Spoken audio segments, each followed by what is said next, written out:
Hello, I'm speaking to you today from an undisclosed location for my own safety. You'll see why in just a moment. A couple weeks back, I saw a post from Varusteleka about the Varusteleka Remote Military March 2021. This caught me by surprise since I didn't even know there was one done in 2020. So I had not prepared for this event previously. However, I did what I could in those couple weeks.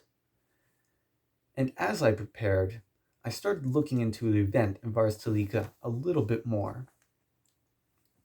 For Varusteleka, I noticed on their About Us page, they have a value statement that they are the good guys. However, on that same page, they also have goals listed, and one of those is total global domination. Now, I don't know about you, but I was raised such that if somebody tells you they're out to conquer the world, you can take their word for that. However, if you also look in the history books, you'll notice that those people who went out to conquer the world were not the good guys. So, since we can take their word for it that they're out to conquer the world, we can look at it objectively and say they're not the good guys. For my Remote Military March 2021, I decided I would make it about resisting Varusteleka's attempts at global domination. In fact, I am calling for a partisan movement to fight against it. The rules for the Varusteleka Remote Military March 2021 were that you needed to travel a distance of 25 or 50 kilometers, and you needed to carry a rucksack that weighed at least 10 kilograms the whole way through. I opted to go 25 kilometers, and I opted to be in the military division, where you are wearing combat boots and a military uniform. The uniform I chose to wear was the Desert Combat uniform. The guidelines for the Remote Military March state that it is up to each individual to choose their own route, but that route should include both paved and unpaved portions, and that it shouldn't be too crowded. I chose to do my military march in the East San Francisco Bay, which is a pretty heavily populated area for the most part. There are a few areas that aren't so crowded, but I was limited in choices. There's also not a huge amount of hiking options. So the choice I went with was Lake Chabot. I chose to walk around Lake Chabot counterclockwise, starting on the East Shore Trail. I then went back to where I started, went over to the Fairmont Ridge Trail, went to the end of that trail, came back, went back to Lake Chabot, and walked to the end of the West Shore Trail and back to give me a total distance of 16 miles, just a little over the 25 kilometers required. So, minus food and water is what really counts. Come on. And as we can see, that's at least 10 kilograms. Getting ready to start my route for the Varusteleka Remote Military March. It's about 11:15 a.m. on Saturday, the 24th. A little bit of a late start for what I wanted, but the show must go on.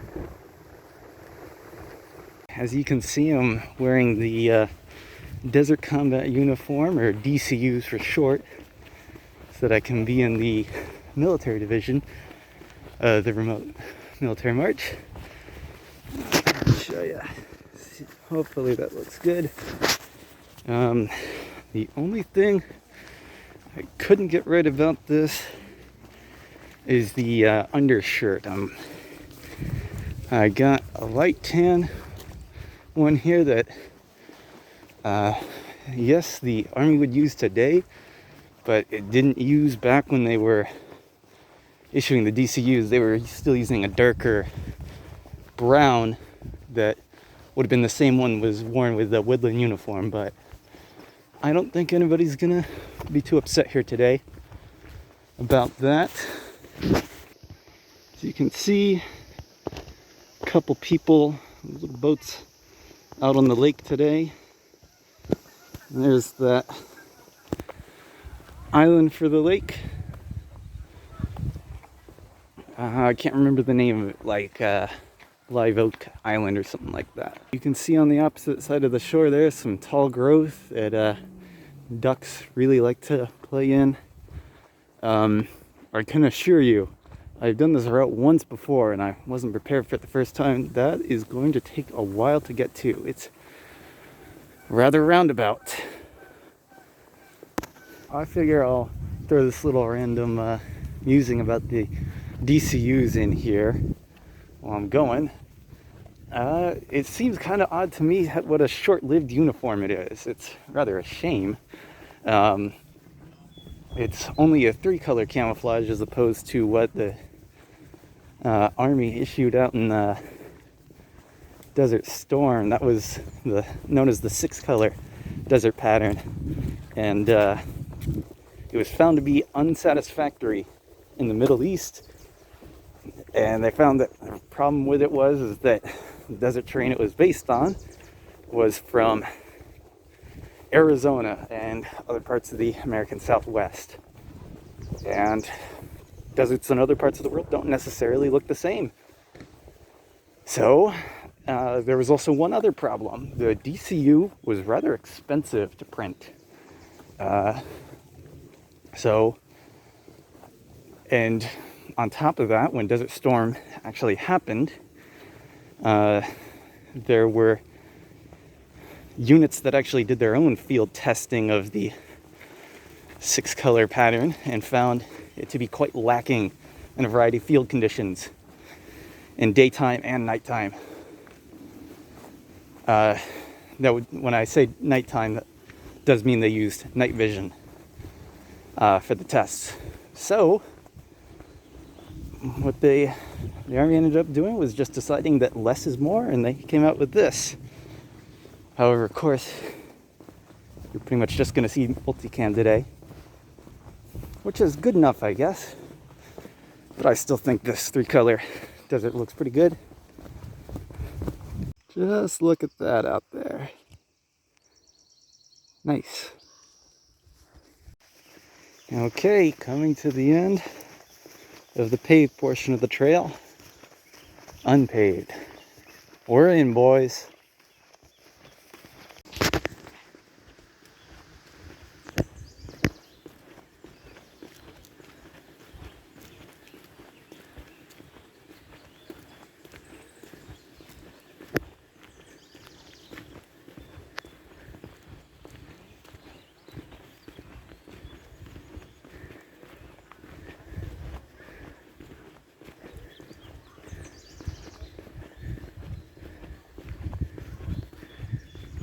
Okay, this is a bridge to take me to the Hunger Bay Trail. I thought that sounded kind of like a goofy name, and I wasn't sure why, but a goose flew over just a moment ago and let me know why. Let's go.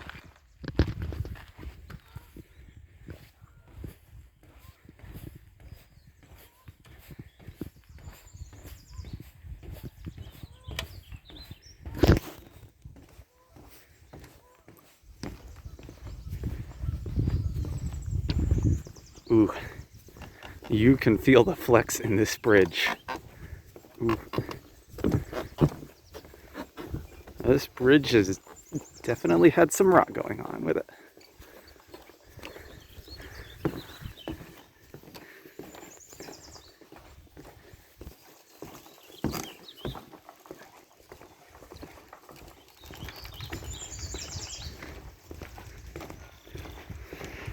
All these boards crudely put on top of these planks is not reassuring.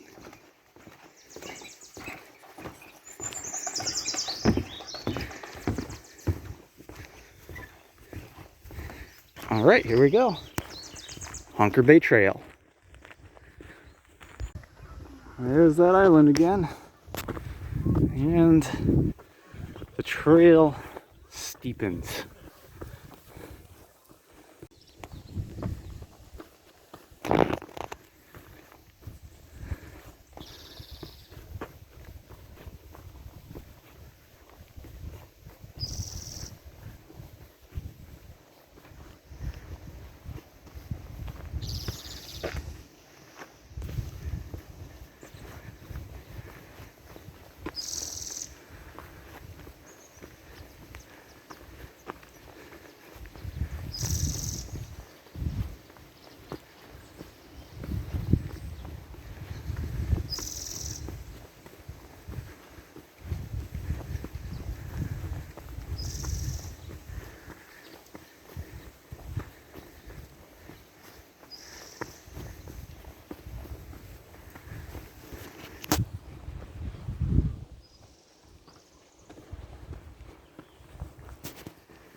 Okay, here is where this trail splits off. I'm not going to be taking the bicycle route anymore. This should be the Columbine Trail. No bikes allowed. About 4 miles in, taking a little bit of a break here. It's a warm day, but I'll get it done.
Okay, that's the dam in the distance. Nice clearing here to give a good view. Not going to be walking right now because this trail is rather narrow. The way down, there's a lot of prickly plants. It's pretty steep and it's a long way down and you'd end up in the water. If you ever notice on a topographical map, if you have one with you when you're in the wilderness, a little kind of hairpin turn, kind of like the trail does here, that is a pretty good indicator that water flows down there. And when I say hairpin turn, I don't mean necessarily trails taking that, just that topographical line. Yeah, the water erodes away the mountainsides like that. So it helps you find water.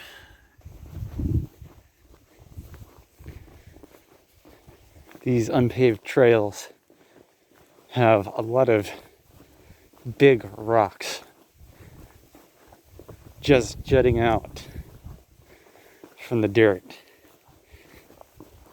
It makes this trail a little hard on the feet. I've definitely walked on much softer dirt trails before.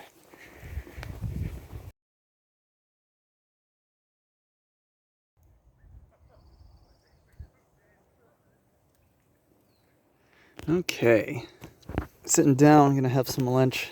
Brought a MRE with me. It's just one I happen to have.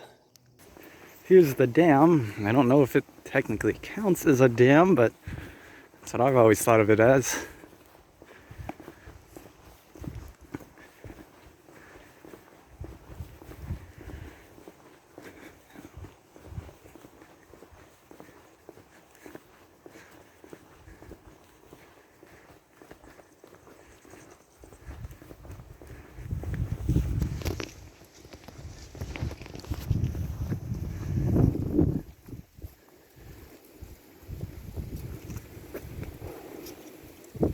You can see a spillway down there.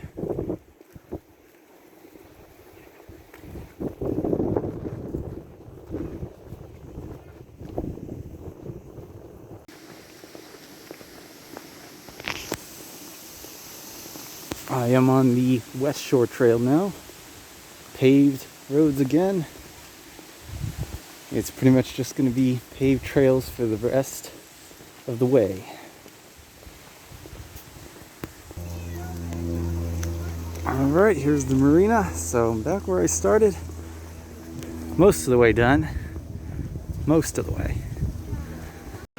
Went back to my truck, changed out my socks.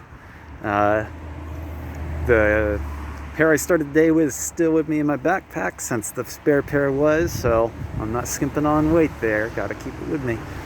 Got some more water.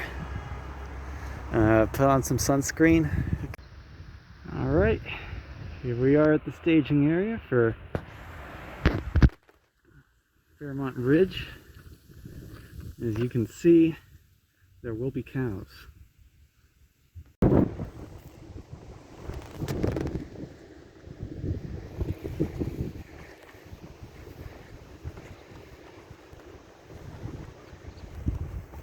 Okay, there's the East Shore Trail coming into view over there. That's where I started this morning.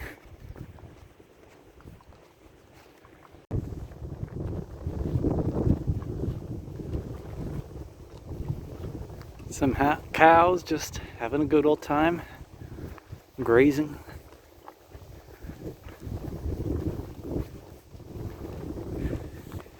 It's kind of an odd thing, since when you look out here, that's the San Francisco Bay Area.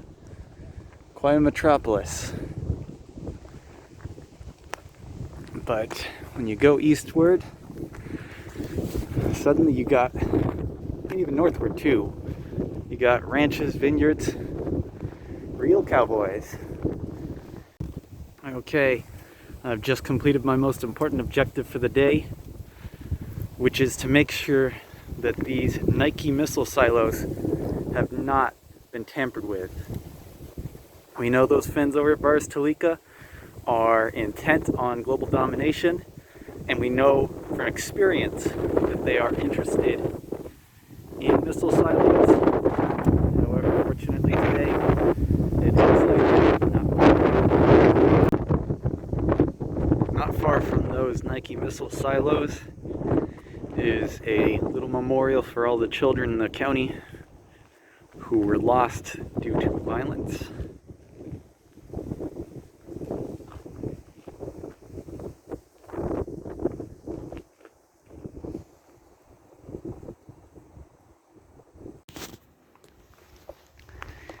Heading back down to Lake Chabot.